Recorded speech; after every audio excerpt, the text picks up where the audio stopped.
السلام علیکم ناظرین، میں ہوں سہیل خان اور آپ دیکھ رہے ہیں سہیل انسائٹ 24۔ ناظرین، جے ڈی وینس اسرائیل پر برس پڑے۔ امریکہ کے نائب صدر جے ڈی وینس کا حالیہ بیان مشرق وسطیٰ کی سیاست میں ایک بڑا دھماکہ ثابت ہو رہا ہے۔ ایسے وقت میں جب اسرائیل مسلسل ایران کے خلاف سخت موقف اختیار کیے ہوئے ہے، واشنگٹن سے آنے والی آواز غیر معمولی اہمیت رکھتی ہے۔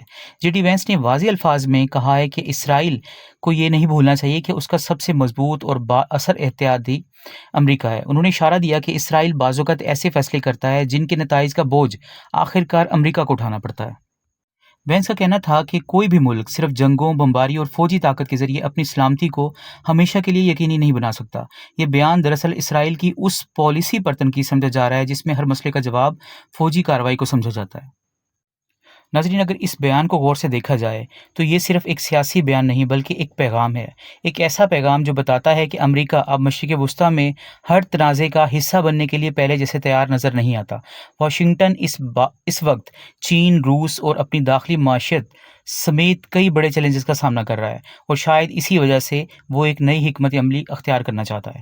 دلچسپ بات یہ ہے کہ اسرائیل کئی دہائیوں سے امریکی حمایت کو اپنی سب سے بڑی طاقت سمجھتا آ رہا ہے، لیکن اگر امریکہ قیادت کے اندر سے ہی آوازیں اٹھنے لگی تو یہ تل ایبک کے لیے تشویش کی بات ہو سکتی ہے۔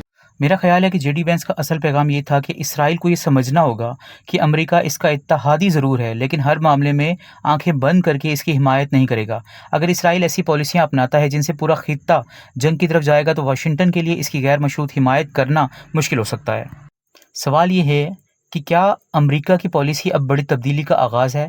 کیا واشنگٹن اب اسرائیل کو کھلی چھوٹ دینے کے بجائے اس پر دباؤ ڈالنے کی کوشش کر رہا ہے؟